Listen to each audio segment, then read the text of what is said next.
G'day and welcome back to that new hobby high, Ultramarines from scratch. Now, it's been a week's absence. I just got back from holidays. I didn't have anything to paint, I didn't have anything to do, and, you know, flights delayed, bloody bit of family time. The videos weren't a priority. But now I'm back and kicking 100%, and I've decided to up my game for you all. So, the last couple of weeks has been anything but Ultramarines from scratch. It's been knights, it's been character units, it's been the Emperor, and I haven't gotten a hell of a lot finished or even made a lot of progress. So I've just fixing to remedy that and get fucking hardcore back into the blue for a good, at least for a good fortnight. So to show you that, I'll show you what I've been progressing with this week. First off, I've got this last unit of 10 inducti. They're just about to get their silver trim. I'm genuinely thinking going back and painting their bolt guns red, because I saw in a picture early White Dwarf, early Ultramarines, all their weapons and guns are red. So I'm thinking of going back and doing all the inducti weapons in red, because these are the new built Marines, not the old built Marines. So maybe there should be another thing to like stand them apart, other than like a single decal and a bit of silver trim, and the inducti sticker. I'm still throwing it up. I'll have to go back and get the other 3 units out of the boxes and redo all of them. But yeah, I'm definitely giving that some hard thought, because I think that would look quite good. The second unit I've put together is another 10-man tactical, which will blow out to a 20-man tactical. Now, these ones are not just like army, thickening out the army. These have a purpose. They've all got chain swords instead of the chain bayonets. And these are going to be the unit that Tylos Rubio was originally in during the Battle of Kauth. And these will be the ones that when Tylos uses his super psychomagic, with Garrow in tow, and they will all turn their these are the part of the units, and they will all turn their backs on him and not look at him as he marches off. So that's part of that unit. It's I think it's going to be all right. Plus normal tactical Marines with a chainsword are just as good, if not better, but definitely cheaper than a despoiler squad. They don't have that extra ability of running something down after, and running something down, or what's it called, Fury of the Legion, that rule. But they do get the extra attack. They're solid. They're a very solid little unit once they got the chainswords. You don't really need the spoilers so much, other than the getting and playing around with the extra fancy ass fucking weaponry. The Daradeo and Drop Pod. Well, I'm working on the legs at the moment. I'm doing it piecemeal, bit by bit. That's just received its ink wash last night, and it'll get its airbrush and all this blue, and I'll bring up the silver, and that'll look nice. The legs are uninspired and won't have a hell of a lot of bloody decals or what's it called, freaking paraphernalia on it, because they're legs. The legs. You won't. Who looks at the legs and goes, "Fuck, that's," well, other than like looking at women, and goes, "Fuck, that's all right." No, you look at the big, especially you look at the big busty chest and the decals and the decoration. So saying that it's a dude, we're not paying much attention to the legs. The drop pod for it is coming along very well. It's nearly done, if I'm honest. I've just started doing the grey edge highlighting on this door. It's a solid bit of resin. Fucked it up a bit. Here there's some marks that I just can't get out because I sprayed it, got it all nice and neat and Mickey Mouse, and then I went and held it before the paint to do some work on this side, to do some detail stuff, and my thumb went straight through the paint and fucked up this entire panel. So that's been sanded and freaking re-brought up to smooth, but it's got imperfections. It looks great from the outside. It's a hefty bit of freaking resin. So that comes burning out of the atmosphere like that, lands, pops its doors open, and out wanders the Dreadnought. Now I've done some interior lighting. It's not completely finished on the inside, and this white marble effect I don't like, so I'm just going to repaint all of that white. A dirty white, because it's, you know, a delivery system, not a maintenance or cleaning system. I am sort of curious though, when that lands in deep strike and everything, so the first unit lands, bang, goes down, and then everything else has got to be placed within, I think, 18 inches of it. If you have 5 of these, 1, 2, 3, 4, 5 pods, and they all land and they all open the doors, you're not going to have room to open the doors. I wonder how that works. I haven't read the rules. I'll explore it later in the future. So yeah, kind of like that, to the point where I've ordered a second one because I had an idea. I had a good idea. So this unit here, this will be with this close combat Drilly Fist Leviathan, and he will be dropping in and hopefully going after stationary artillery tanks like Scorpiuses or big super heavy, and that's his job.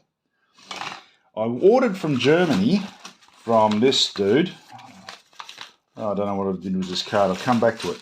A special Leviathan body. Now have a look at this. Hey, look at this. This is just the front of it. Doesn't that look fucking good? Every single bit is detailed. He's got the lightning marks. These are all Ultramarine symbols all through here on these strips. Yeah, it just looks good. The Unification War symbols, the big Ultramarine crotch plate, they look so good. Anyway, this, and the knee bit, this cost me about $70 Australian, and this is going to be my another Leviathan, but this one's going to have 2 cyclonic melter lances, and he's going to fucking sit there in another he's blinged up for a reason, because he does a dangerous job. This Leviathan, when I get him all going together, will drop in his pod, and he's not going after tanks or anything like that. He's going after heavy weapons units. He's going after the 10-man las cannon units. He's going after the units that everyone's afraid to shoot, and everyone's afraid to shoot at, and everyone's afraid to to go near. And that's why he's so decorated, because he's actually done a fairly good, hefty job of it. So he drops in and he goes after, with his 2 cyclonic melter lances. He may or may not be able to freaking take 10 shots to the head with it. I'm willing to bet he can. And he's at least done it enough to be decorated so much that he's got extra bling on his armour. That's the plan for that. I have a Leviathan in a drop pod with freaking melters, and he's deliberately going after las cannons and super heavy freaking weapons, you know, heavy plasmas, things you're afraid to shoot because they'll shoot back painfully. I'm fucking excited about that concept a lot. I'm very, very fucking excited. Next thing I did is I got a Vindicare Assassin. That was a spontaneous buy of the moment.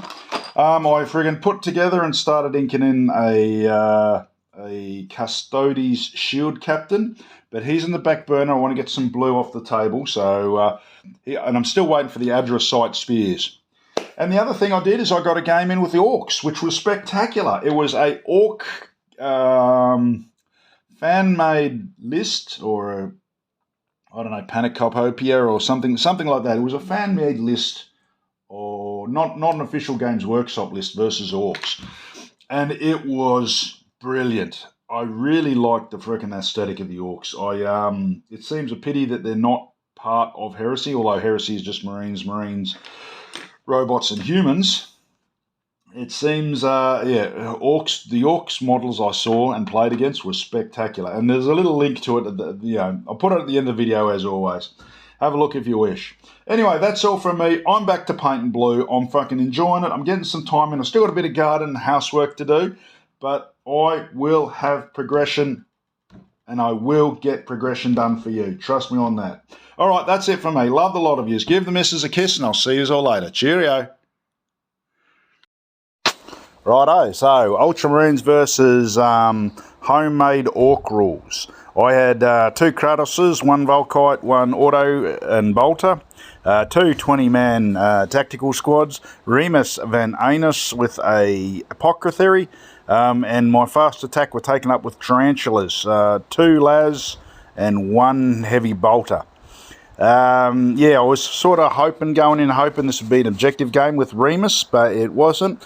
And yeah, I didn't feel at the very start that once you see the other side that this was going to go very well for me at all.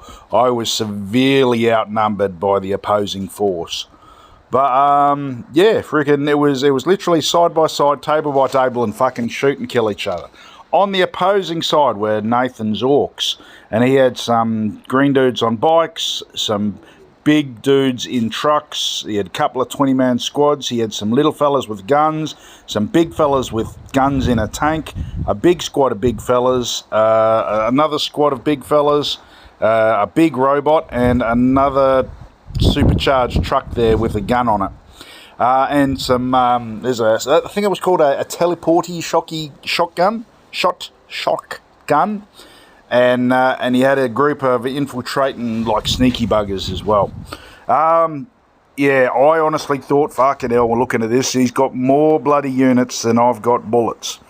Anyway, I got first turn, and oh my goodness, it was hard to watch. Those tarantulas freaking just destroyed most of his trucks, even hitting on 5s. The bikes got right in front of the Volkite tank, and they didn't do too well. And yeah, the other tank took out a couple other trucks, and yeah, it was just genuinely unpleasant for Nathan. He did start, like, I took out that big truck there, and there his boys have got to walk halfway across the paddock to get to me. And seeing that I played a very, very boring gun line and didn't move forward, except for the obviously the tanks, it was yeah, it was hard going for him. It was a hard slog.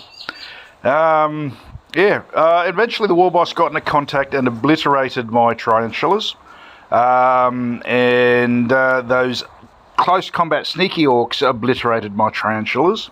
And once they were gone, I realised I had very fucking little left on the field. Oh, a tank got blown up by some big dudes and, like, looked like they'd riveted shit onto their fucking skin. And then Remus and the Warlord punched on. Remus survived for 1 turn and then died. The Warlord then charged a 20-man unit and a tank, and he died too, giving me the win.